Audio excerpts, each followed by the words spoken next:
सही। तो यहाँ पे मैंने पता है क्या, यहाँ मैंने एक सिंपल फंक्शन डॉट एचटीएमएल के नाम की फाइल बनाई है, और इसमें ना वही स्क्रिप्ट का टैग जो लिखते हैं वो मैंने पहले ही लिख लिया। तो इसमें अभी एक फंक्शन बनाता है।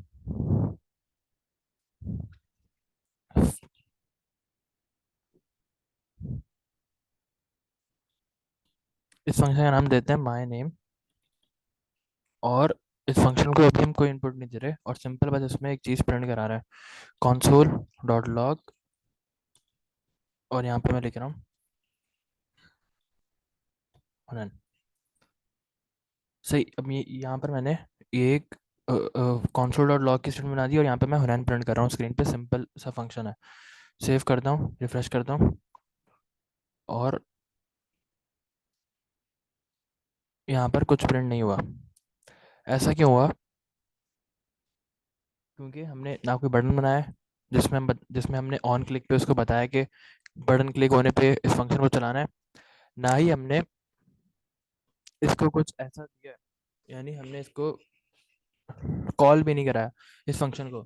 फंक्शन को कॉल कराने का तरीका क्या होता था कि फंक्शन का नाम लिखा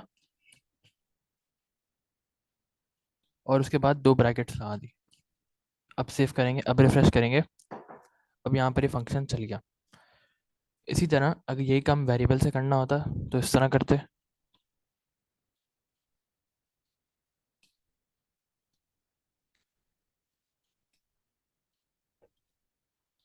और यहाँ पर मैं लिख दूंगा नेम, सेव करूंगा, यहाँ के रिफ्रेश करूंगा, अभी भी वही काम हुआ है। लेकिन अब क्या हुआ, वो काम एक वेरिएबल के जरिए हो गया है ना। अब इस वेरिएबल को मैं बाहर एक्सेस नहीं कर सकता, यानी मेरे पास एक और बना बनाया फंक्शन है console डॉट लॉग।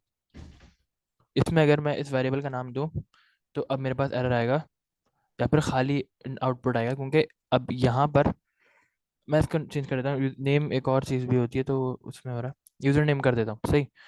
इसको भी यूज़र नेम कर देता हूँ,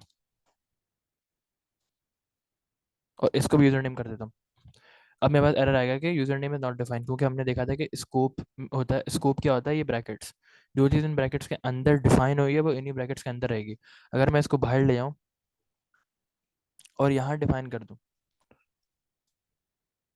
और बाहर सिर्फ मैं, अंदर सिर्फ मैं इसकी वैल्यू को चेंज करूँ, तो क्या होगा? अब ये सही काम करेगा। अब यहाँ पर ये डिफाइन हुआ, और अब इस यहाँ पर एक नया वेरिएबल नहीं बना, बल्कि पुराने वेरिएबल की वैल्यू अपडेट हो गई। इसी तरह पुराने वेरिएबल की वैल्यू अपडेट हो गई ना।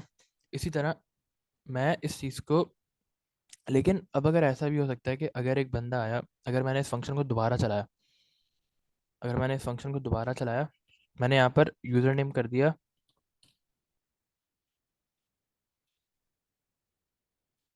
हैदर, और अब मैं इसको सेव करता हूँ, अब मैं इसको रिफ्रेश करता हूँ, तो अब यहाँ मेरे पास हनैन प्रिंट हुआ, लेकिन यहाँ मेरे पास हैदर प्रिंट हुआ।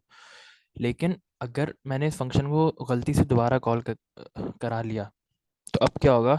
मेरी जो वैल्यू है वो वापस पुरानी वाली हो गई, बल्कि तीनों पुरानी वाली हो गई। यहाँ पर भी हनैन प्रिंट हुआ, यहाँ पर भी, और इस वाली कॉल पे भी हनैन प्रिंट हुआ। तो अब क्या हुआ? अब मेरी जो पुरानी वाली वैल्यू थी, वो जो मैंने वैल्यू चेंज करी थी वो डिलीट हो गई इस फंक्शन को कॉल कराने की वजह से। मैं नहीं चाहता कि जो ये फंक्शन है वो इस ग्लोबल स्कोप को छेड़े। वो जो फंक्शन है ग्लोबल स्कोप को ना छेड़े। अब इसको सॉल्व करने के दो तरीके हैं। एक तो ये कि मैं यहाँ पर एक नया वेरिएबल बनाऊँ हर बार, let user name equal none, और रिफ्रेश करूँ। अब मेरे पास ये प्रॉब्लम सॉल्व हो गई ना। अब क्या होगा? अब मैंने एक नाम के दो वेरिएबल कैसे बनाए? क्योंकि ये वेरिएबल जो है ये एक अलग स्कोप में बना है। इस वेरिएबल का स्कोप और इस वेरिएबल का स्कोप अलग अलग है। ये लोकल स्कोप में एक वेरिएबल बना, और फंक्शन के एंड होते ही डिलीट भी हो गया। लेकिन ये वाला फंक्शन ग्लोबल स्कोप, ये वाला वेरिएबल ग्लोबल स्कोप में बना है। तो अलग अलग स्कोप में सेम नाम के वेरिएबल बना सकते हैं, सेम स्कोप में सेम नाम के वेरिएबल नहीं बना सकते। अगर मैं दोबारा ऐसे करूंगा तो अब मेरे पास एरर आएगा कि identifier user name is already been declared. तो मैं सेम नाम के सेम स्कोप में वेरिएबल नहीं बना सकता, लेकिन सेम नाम के डिफरेंट स्कोप में वेरिएबल बना सकता हूँ। अब इसको मैं एक और तरीके से भी सॉल्व कर सकता हूँ। इस तरह करना भी सही है, लेकिन इसका एक और तरीका भी है। जिस तरह console और log को हम एक इनपुट दे रहे हैं ना, उस तरह हम इस वाले फंक्शन को भी एक इनपुट दे सकते हैं। किस तरह देंगे? हम यहाँ पर अपना इनपुट डिफाइन कर देते हैं। यहाँ पर मैं इसको बोलता हूँ यू नेम, मेरे इनपुट का नाम है यू नेम। यहाँ पर मैं इसको कॉपी करता हूँ और यहाँ पर इसको पेस्ट करता हूँ। अब मैं यू नेम प्रिंट कराऊंगा। अभी मैं यहाँ से इसको हटा देता हूँ और अब मैं इस फंक्शन को कॉल कराता हूँ। फिलहाल के लिए मैं इसे भी हटा देता हूँ। अब मैं इस फंक्शन को एक बार कॉल कराता हूँ। अब मेरे पास क्या प्रिंट होगा? अनडिफाइंड। अनडिफाइंड कब आता है? कि जब हमने कोई वैल्यू नहीं बताई होती। अब यहाँ पर हमने यूनेम की कोई वैल्यू नहीं बताई। अगर मैं यहाँ पर यूजर नेम कर दूँ, सेव करूँ, रिफ्रेश करूँ, अब भी मेरे पास अनडिफाइंड प्रिंट हो रहा है, क्योंकि ये एक अलग वेरिएबल है और ये एक इनपुट वेरिएबल है। इसको हम फंक्शन का पैरामीटर भी कहते हैं। जो भी मैं यहाँ लिखूंगा वो पैरामीटर पे कराते हैं फंक्शन के। अब मैं यहाँ पर इनपुट कैसे दूंगा? सेम उसी तरह जिस तरह मैं console डॉट लॉग में इनपुट दे रहा था, यहाँ पर अपना इनपुट दे दूंगा। अब क्या होगा? ये वाली जो वैल्यू है ये जाके इसको मिल जाएगी और ये console डॉट लॉग में प्रिंट हो जाएगी। और यहाँ पर जब मैं रिफ्रेश करूंगा तो अब मेरे पास नैन प्रिंट हो रहा है। तो यहाँ पर क्या हुआ? मैंने फंक्शन का एक इनपुट बना दिया। अब मैं इस फंक्शन को, ना मुझे नया वेरिएबल बनाने की ज़रूरत है, ना मुझे किसी ग्लोबल स्कोप के वेरिएबल की वैल्यू ख़राब करने की ज़रूरत है। मैं यहाँ पर इनपुट के तौर पे अपना जो क्या कहते हैं वैल्यूज़ हैं वो इस फंक्शन में पास करा सकता हूँ आर्ग्यूमेंट्स की सूरत में। ये जो फंक्शन का इनपुट है ये कहलाता है पैरामीटर। और यहाँ पर जो जब हम कॉल करते हैं वो पैरामीटर की वैल्यू डिफाइन करते हैं तो ये कहलाता है आर्ग्यूमेंट। ये इस पैरामीटर का आर्ग्यूमेंट है। तो इस तरह हम फंक्शंस को इनपुट दे सकते हैं। यही सेम काम console डॉट लॉग कर रहा था। अब यहाँ पर मैं इसको चेंज भी कर सकता हूँ, वही जो मैं बाकी टास्क में करता हूँ। हेलो, और उसके बाद इसको एक वेरिएबल बना देता है। सेव करता हूँ, आके रिफ्रेश करता हूँ तो हेलो हनैन प्रिंट हो गया। तो इसी तरह मैं यहाँ पर इसके अलावा एक से ज़्यादा इनपुट भी ले सकता हूँ। मैं यहाँ पर एज भी ले सकता हूँ,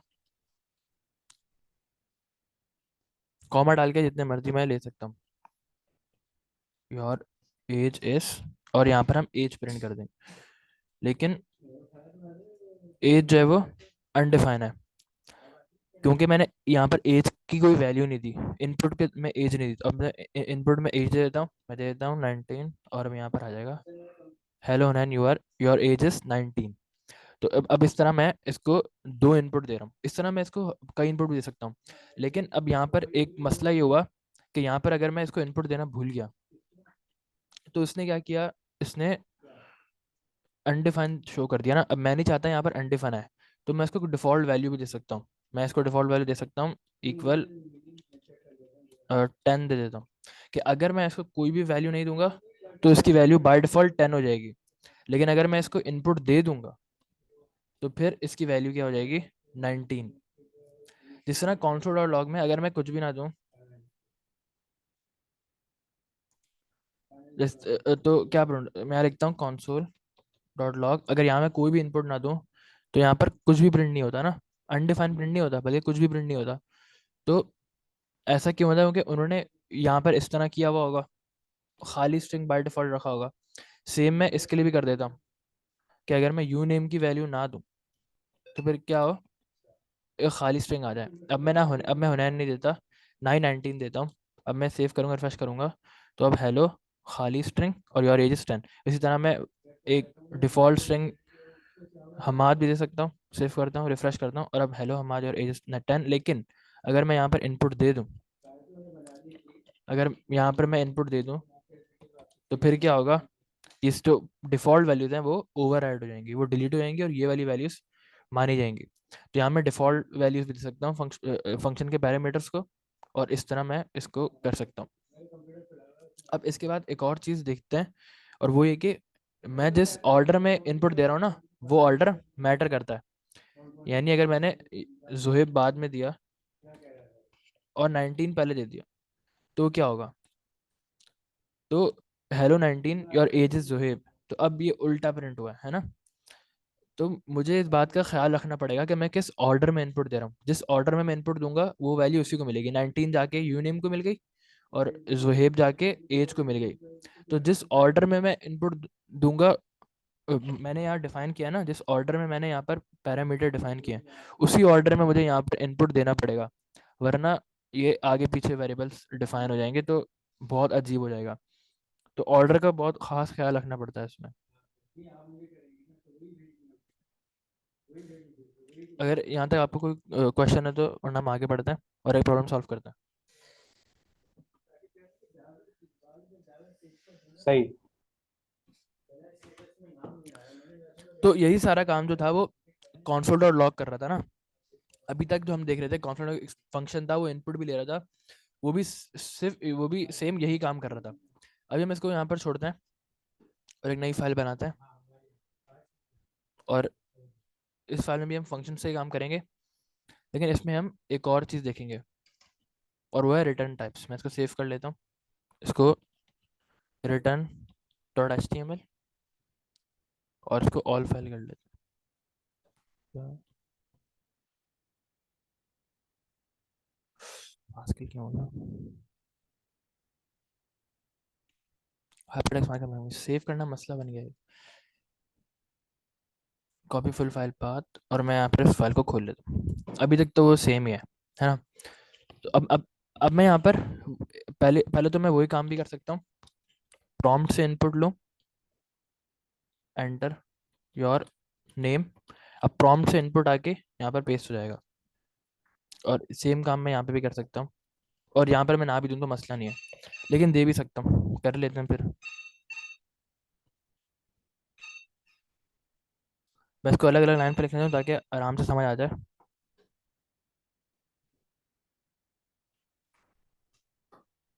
तो मैं यहाँ पर प्रॉम्प्ट से भी इनपुट के तौर पे इसको ले सकता हूँ, एंटर योर नेम और एंटर योर एज। मैं रिफ्रेश करता हूँ, अब मैं लिखता हूँ मैन, और यहाँ लिखता हूँ 19। तो अब यहाँ पर हेलो 9 और एज इज 19 हो गया, तो प्रॉम्प्ट से इनपुट आ रहा है। अब यहाँ पर प्रॉम्प्ट से जो रिटर्न होगा वो यहाँ पर आ जाएगा, और जो यहाँ एज इस वाले प्रॉम्प्ट से रिटर्न होगा वो यहाँ पर आ जाएगा। तो इस तरह भी हम कर सकते हैं। अब इसको मैं थोड़ी देर के लिए डिलीट करता हूँ। अब मैं एक चीज़ करता हूँ यहाँ पर, मैं यहाँ पर एक वेरिएबल बनाता हूँ, उसको मैं नाम देता हूँ let a equal console, sorry, console dot log, और इसको मैं बोलता हूँ हाय। एंटर करता हूँ, अब मेरे पास हाई आ गया ना। अब जब मैं ए की वैल्यू प्रिंट कराऊंगा ना, तो ए तो खाली है, हालांकि अभी मैंने इसको ये वैल्यू दी है, लेकिन ए एम्प्टी आ रहा है। हो सकता है मैं फंक्शन दे रहा हूँ इसलिए मसला हो रहा है, लेकिन एक और वेरिएबल बनाता हूँ बी, और इसको मैं प्रॉम्प्ट के बराबर कर रहा हूँ, और इसको मैं दे रहा हूँ एज। सही, तो अब ये मुझसे प्रॉम्प्ट मांगेगा 19। अब अब जब मैं बी को प्रिंट कराऊंगा, तो अब तो मेरे पास 19 एज प्रिंट हो गया। ऐसा ऐसा क्यों हुआ? क्योंकि प्रॉम्प्ट वाला जो फंक्शन था वो कुछ वैल्यू रिटर्न कर रहा था। जब वो फंक्शन पूरा चल जाता है तो एंड में वो वैल्यू रिटर्न कर रहा था। ए वाला फंक्शन कुछ रिटर्न नहीं करता, बल्कि सिर्फ प्रिंट कराता है। यहाँ पर जो मेरा फंक्शन है वो एक लाइन प्रिंट करा देता है, कुछ रिटर्न नहीं करता। अगर मैं अपने फंक्शन को सेव कराना चाहूँ, लेट मैसेज इक्वल, और अपने फंक्शन को कॉल करा दूँ उसमें माय नेम, और इसमें मैं अभी इनपुट के तौर पे दे देता हूँ नाम ABC दे देता हूँ, और एज 19 दे देता हूँ। तो अब जब मैं इसको प्रिंट कराऊंगा कंसोल पे, तो मेरे पास क्या प्रिंट होगा? अनडिफाइंड प्रिंट हो रहा है। यहाँ पर तो हेलो एबीसी चला, लेकिन दूसरे वाले कंसोल लॉग में अनडिफाइंड प्रिंट हुआ, क्योंकि उसके पास कोई वैल्यू नहीं थी, मेरे फंक्शन ने कोई वैल्यू रिटर्न ना करी। अगर मैं यहाँ पर रिटर्न लिख दूँ, अब क्या होगा? अब ये प्रिंट नहीं होगा। अगर मैं थोड़ी देर के लिए इस लाइन को कमेंट कर दूँ, इस लाइन को अगर मैं कमेंट कर दूँ, तो कमेंट से क्या होता था, वो लाइन इग्नोर हो जाती है, वो लाइन चलती ही नहीं है कंपाइलर में या जिसमें भी आपका कोड चल रहा है। फिलहाल हम ब्राउजर में चला रहे हैं, तो मैं रिफ्रेश करूंगा, अब कुछ भी प्रिंट नहीं हुआ, क्योंकि ये वाली लाइन चली नहीं, और ये वाली यहाँ पर कोई console डॉट लॉग नहीं है। अब इस फंक्शन ने क्या किया, बजाय कुछ प्रिंट करने के, इस फंक्शन ने हमें एक वैल्यू रिटर्न कर दी। अब जब मैं इस console dot log message print कराऊंगा ना, तो अब मेरे पास अनडिफाइंड प्रिंट नहीं होगा, अब मेरे पास मैसेज प्रिंट होगा।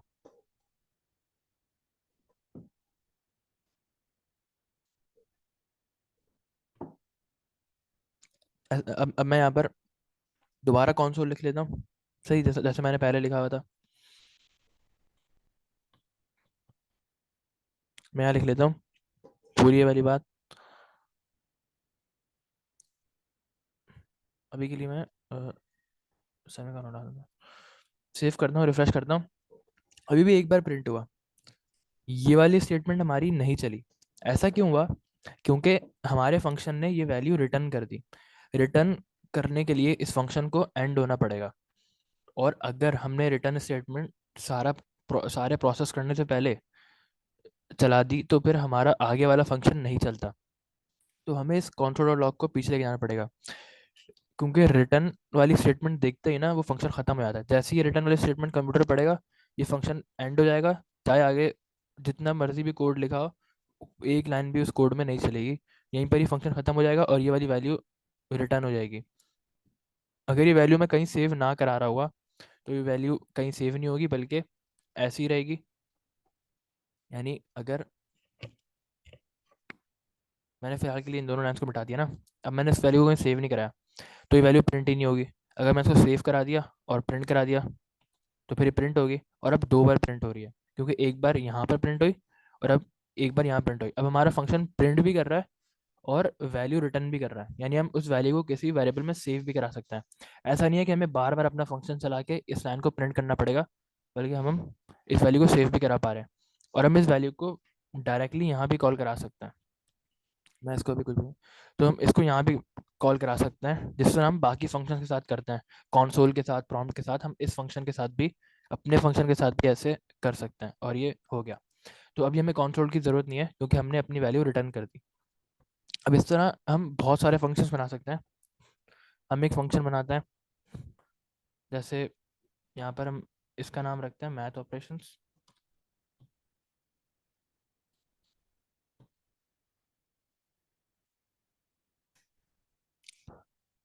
यहाँ पर फंक्शंस बनाते हैं, पहले बनाते हैं एक ऐड का फंक्शन।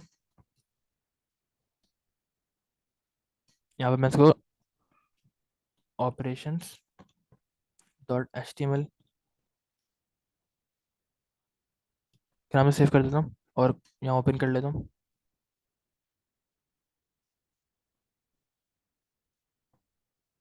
एंटर करता हूँ, यहाँ मेरे पास खाली एरिया खुल गया।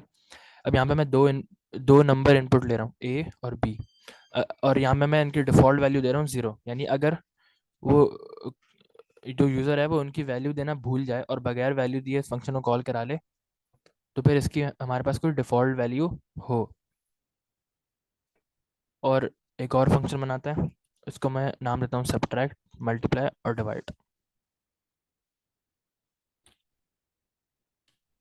सब्ट्रैक्ट, मल्टीप्लाई और डिवाइड।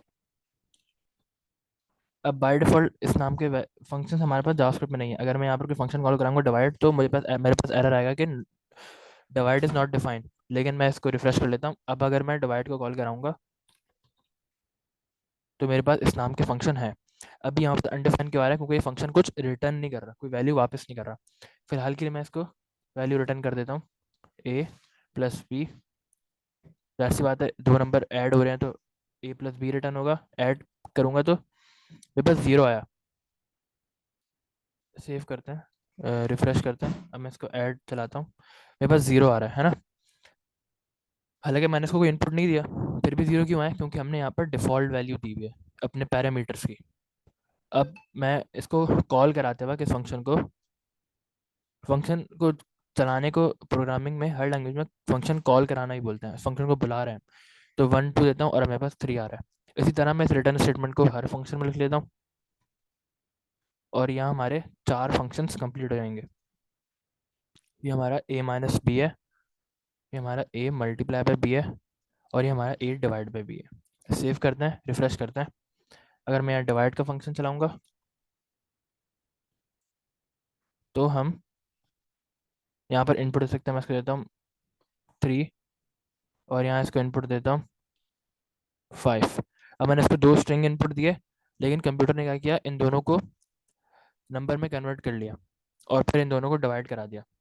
अच्छा, ये वैसे बहुत बुरी आदत होती है ऐसे फंक्शन को स्ट्रिंग इनपुट में देना जो जिसमें इंटीजर इनपुट में चाहिए हो।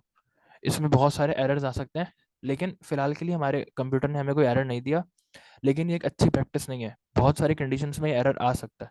तो बड़ी एप्लीकेशंस जब बनाते हैं तो कभी भी इस तरह की गलती नहीं करते कि अगर किसी फंक्शन में इनपुट के तौर पे स्ट्रिंग चाहिए और हम वहाँ पर इनपुट के तौर पे नंबर दे दें, ये एक बैड प्रैक्टिस होती है। तो अब हम इसको दोबारा से देख लेते हैं एक बार कि हमने क्या किया। हमने फंक्शन बनाया ऐड, सब्ट्रैक्ट, मल्टीप्लाई, डिवाइड। दो दो पैरामीटर्स दिए A B C, sorry A B, दोनों को डिफ़ॉल्ट वैल्यू दे दी 0 0। और फिर हमने रिटर्न कर दी वो वैल्यू जो डिवाइड करके आ रही है। अब ये हम यहाँ पर इसी के साथ अपना एक थोड़ा सा अच्छा कैलकुलेटर कर सकते हैं। हम यहाँ कर देते हैं late num1 equal prompt enter num1। अच्छा, अब आप इसको ना यहाँ पर असाइनमेंट के तौर पे यहाँ पर सी और डी और 4 5 वेरिएबल्स भी लगा सकते हैं, वो कोई प्रॉब्लम नहीं है।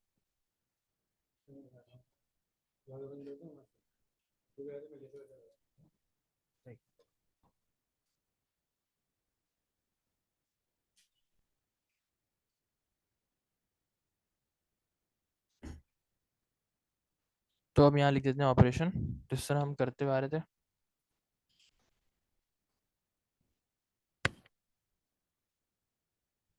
और एंटर ऑपरेशन num2 और ये num2। अब यहाँ पर हम सिंपल एक कंडीशनल स्टेटमेंट लगाएंगे और उसमें हमें अपने फंक्शन को कॉल करा देंगे और हमारी वैल्यू आ जाएगी। अब हमें और हमें कंडीशन फंक्शन पे कैसे कॉल कराएंगे, हम यहाँ पर एक और हमारे पास कंडीशन स्टेटमेंट होती है। अगर हमें दो वैल्यूज कंपेयर करानी है ना, तो हम इफ की जगह एक और चीज़ होती है स्विच, वो इस्तेमाल कर सकते हैं। स्विच क्या होता है, पहले इसके ब्रैकेट ओपन करते हैं।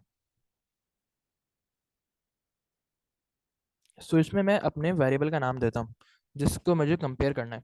यानी इफ में क्या होता था, मैं इफ में बोलता कि भाई इफ ऑपरेशन इक्वल्स ऐड, है ना।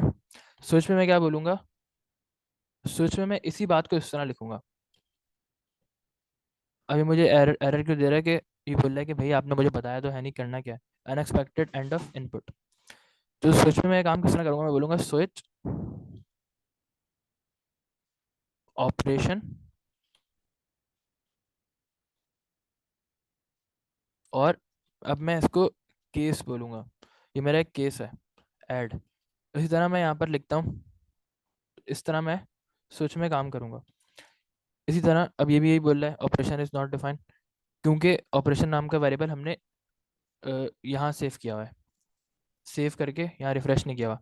खैर इसको रिफ्रेश करते हैं। और इसी तरह अगर मैं यहाँ पर करता हूँ इफ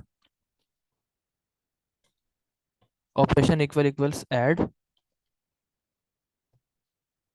और यहाँ पर मैं इसको बोलूँगा else if operation equals subtract, तो मैं इसको इस तरह बोलूँगा ना। लेकिन यही काम मैं स्विच में बड़े आराम से बोल सकता हूँ। किस तरह, मैं इसको बोलूँगा स्विच ऑपरेशन, मैं यहाँ पर उस वेरिएबल का नाम दूंगा जिसकी मुझे वैल्यू चेक करनी है बार बार। अच्छा, अब ऑपरेशन में मैं ऐसे नहीं, अगर यहाँ पे मुझे दो नंबर चेक करने होते हैं ना, अगर मुझे यहाँ लिखना होता है num2 इक्वल सब्ट्रैक्ट, तो ये मैं नहीं कर सकता। ऑपरेशन में शुरू से लेके एंड तक एक ही वेरिएबल पे वैल्यू कंपेयर होगी। तो जो जिस वेरिएबल की मुझे वैल्यू चेक करनी है वो मैं यहाँ पर लिख दूंगा ब्रैकेट्स के अंदर ऑपरेशन, और फिर मैं बार बार केस चेक करूंगा। अगर केस जो है मेरा ऐड है, केस का क्या मतलब हुआ कि अगर ये इक्वल ऐड वाली कहानी है, तो फिर मैं थोड़ा सा काम करूंगा। उसके बाद अगर मेरे पास यहाँ पर केस जो है वो सब्ट्रैक्ट है, तो फिर मैं थोड़ा सा काम करूंगा। और अगर केस जो है मेरा डिवाइड है, या फिर हम इसको इस तरह रखेंगे, सिंबल रखेंगे, क्योंकि इस तरह तो फिर पूरा लिखना पड़ जाएगा ना। और फिर अगर हमारा केस जो है वो मल्टीप्लाई, फिर हम यहाँ सिंपल प्रिंट के करा देंगे console dot log the answer is, और यहाँ पर हम कॉल करा लेंगे अपना फंक्शन। ऐड। और ऐड में और ऐड में हमें क्या देना है, हमारा नम 1 और नम 2, क्योंकि हमें उन पे एडिशन परफॉर्म कराना है। या फिर हम इसको स्ट्रिंग लिटरल के तौर पे भी लिख सकते हैं, वो ज़्यादा आसान है। The answer is, string literal के तौर पे कैसे लिखेंगे, ऐसे।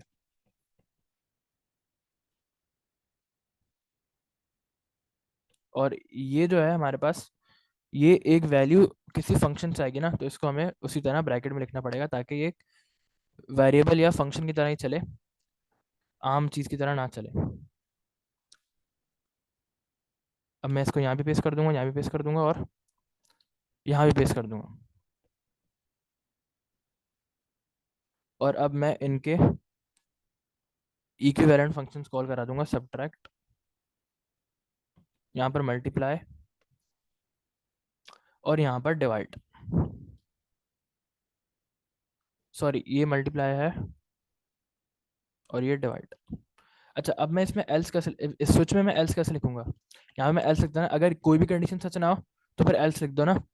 तो फिर एल्स कैसे लिखते हैं, एल्स के लिए मैं यहाँ पर केस नहीं लिखूंगा, बल्कि यहाँ पर लिख दूंगा डिफॉल्ट। यानी अगर ये सारे के इनमें से कोई भी केस ना हो, तो फिर डिफॉल्ट आउटपुट क्या जाएगा, वो ये जाएगा कि इनवैलिड, या फिर एरर अकर्ड, इस तरह लिख देंगे। तो अभी के लिए मैं इफ एल्स से हटा देता हूँ। तो स्विच केस बहुत ही सिंपल है। इसको रन करके देखते हैं और फिर दोबारा से इसको गो थ्रू करते हैं कि स्विच में हमने किया क्या। नंबर 1 में इसको देता हूँ 4, नंबर में इसको देता हूँ 5, ऑपरेशन मुझे कराना है ऐड, तो अब मेरे पास आंसर आ गया 45 -1 20 0.8 एरर अकर। मेरे पास ये सारे के सारे स्टेटमेंट चल गए।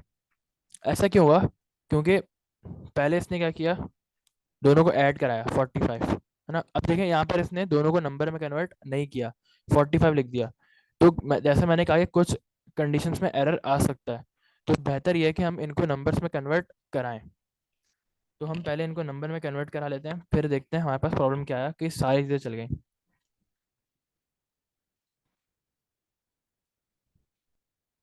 और यही सेम काम हम हर जगह कर लेते हैं।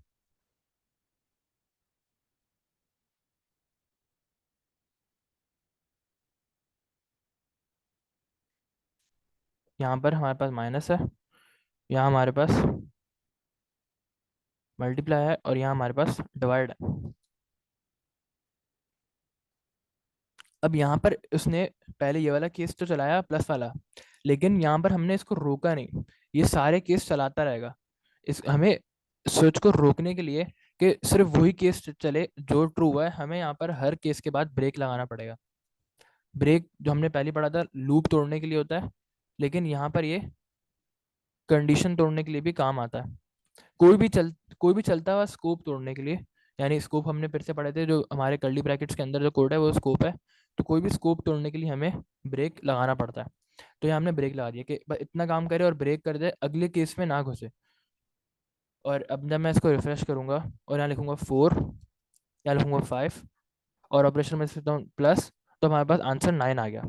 अब मैं इसको देता हूँ 18 और 19, और दोनों को माइनस कराता हूँ, तो अब मेरे पास -1 आ गया। अब मैं यहाँ पर 89 देता हूँ, 100 देता हूँ, और यहाँ पर कोई गलत इनपुट देता हूँ, तो मेरे पास एरर अकर्ड भी आ गया।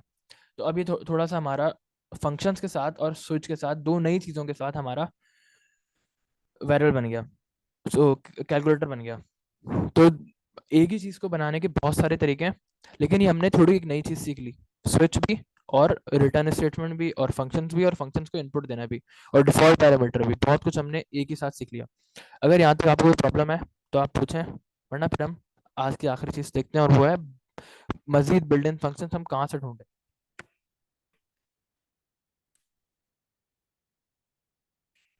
सही है। सही, तो स्विच समझ आया।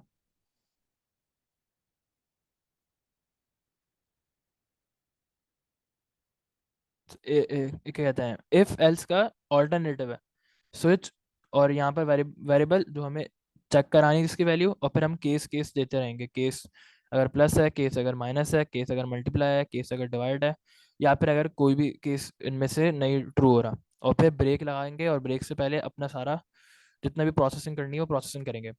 अब इससे कॉम्प्लेक्स कॉम्प्लेक्स फंक्शंस भी होते हैं, और वो हम बनाएंगे लेकिन आगे चल के। अभी हम यहाँ पर कुछ बिल्ट इन फंक्शंस देखते हैं और उनको ट्राई करते हैं फायरफॉक्स के वेबसाइट से। इसको मैं सेव कर लेता हूँ।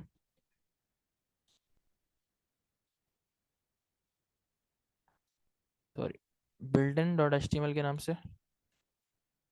और अब मैं इसको क्रोम में खोल लेता हूँ। Copy to clipboard, copy file path, enter. और अब यहाँ पर हम जाते हैं एक वेबसाइट पे। वो वेबसाइट बहुत मशहूर है, उसका नाम है MDN web docs. MDN web docs पे हमें हज़ारों हज़ारों से भी ज़्यादा हमें यहाँ पर बिल्ट इन जावास्क्रिप्ट फंक्शंस मिल जाएंगे जो हमारा काम बहुत आसान कर सकते हैं। यानी अगर मिसाल के तौर पे मुझे यहाँ पर एक फंक्शन लिखना है, उसका मैं नाम रखता हूँ अपर केस। सही, अब हम अपर केस वाला फंक्शन अगर बैठ के बना रहे हैं मिसाल के तौर पे, अब इस अपर केस वाले फंक्शन बनाने में हमें कितना टाइम लग जाएगा ना। और ये क्या करेगा, इसको मैं एक स्ट्रिंग दूंगा, इसको मैं str बोलता हूँ, स्ट्रिंग दूंगा, और ये उसको मुझे रिटर्न कर देगा अपर केस बना के, सही, उस स्ट्रिंग को। यानी यहाँ पर मैंने इसको इनपुट दिया, मैंने इस फंक्शन को चलाया, मैंने लिखा अपर केस, और इसमें मैंने इनपुट दिया अपना नाम लेकिन स्मॉल केस में। ये मुझे क्या करेगा, आउटपुट दे देगा। क्या आउटपुट देगा, हुनैन अपर केस कर देगा, सही, इसको ऐसे आउटपुट दे देगा। अब ये फंक्शन बनाने में मुझे कितना टाइम लगेगा, लेकिन एक किसी डेवलपर ने क्या किया, इस फंक्शन को बनाया और उसने सोचा कि ये फंक्शन और लोगों के भी काम आ सकता है, तो क्यों ना ये मैं और लोगों के साथ शेयर कर दूं। तो MDN वेब डॉक्स एक ऐसी जगह है जहाँ पर बहुत सारे जावास्क्रिप्ट पे बने बनाए फंक्शन मुझे मिल जाएंगे। यहाँ अगर मैं जाऊँगा बिल्ट इन ऑब्जेक्ट्स में, यहाँ अगर मैं जाऊँगा स्ट्रिंग ढूंढूँ, अगर मैं, ये मुझे मिल गया स्ट्रिंग। मैं इसको थोड़ा जूम कर लेता हूँ।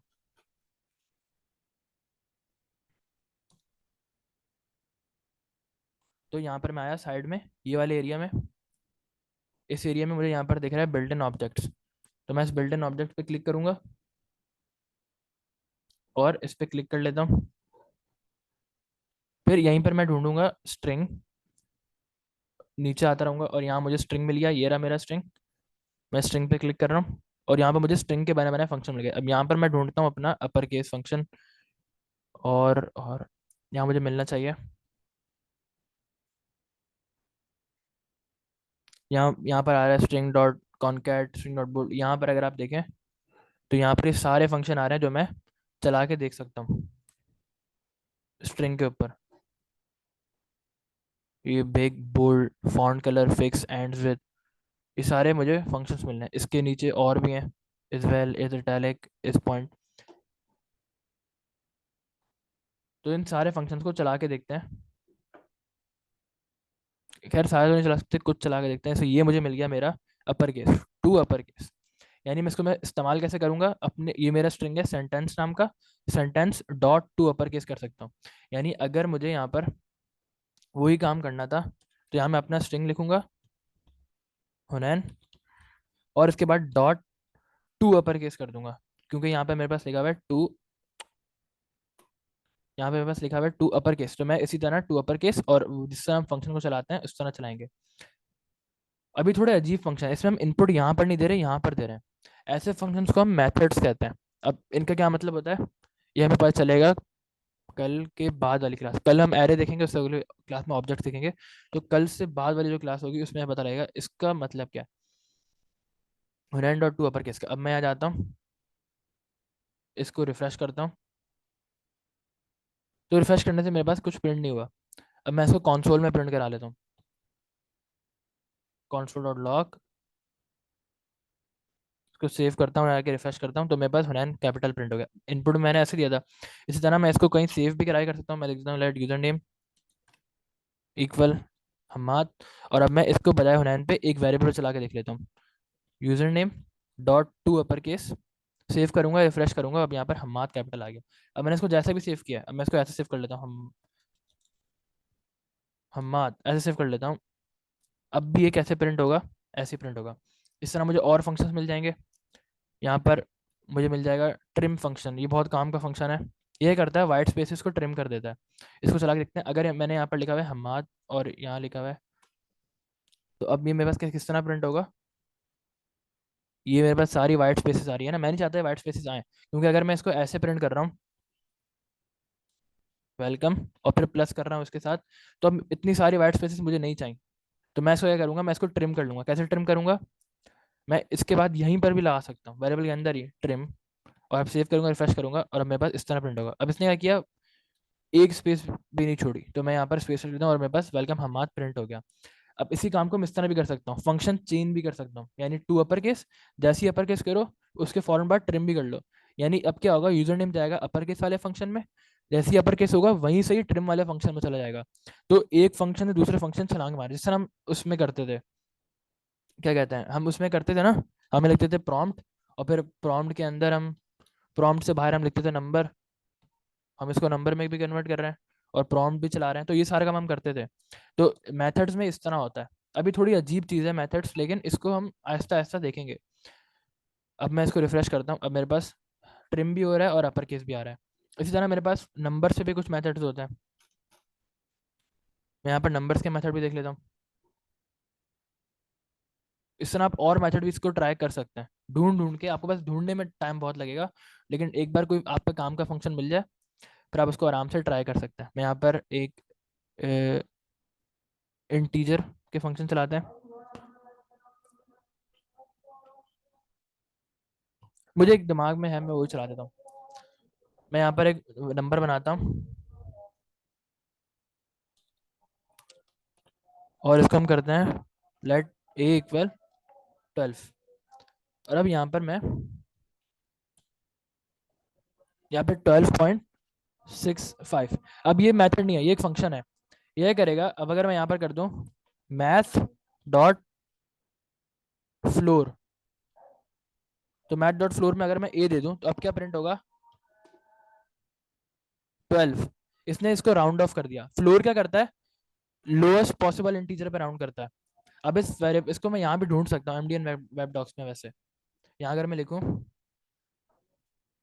मैथ डॉट फ्लोर, तो यहाँ मेरे पास आ गया और मुझे बता देगा ये क्या करता है। अगर मैं मैथ डॉट सील कर दूँ तो ये अपर पे चले जाएगा, इसको 13 पे राउंड कर देगा, करीब से करीब बड़े वाले पे। और अगर मैं मैथ डॉट राउंड कर दूँ सिंपल, तो ये नियरेस्ट इंटीजर पे राउंड कर देगा। तो इस तरह मेरे पास नंबर के भी मेथड है। अभी पूरा मैथ डॉट राउंड अजीब तरीके का है, लेकिन ये हमारे पास कुछ बने बनाए फंक्शंस हैं जो हम यहाँ से देखकर अपने वेरिएबल में इस्तेमाल कर सकते हैं और अपने अपना काम आसान कर सकते हैं। अभी पूरा फंक्शन बैठ के हम लिख राउंड ऑफ वाला, तो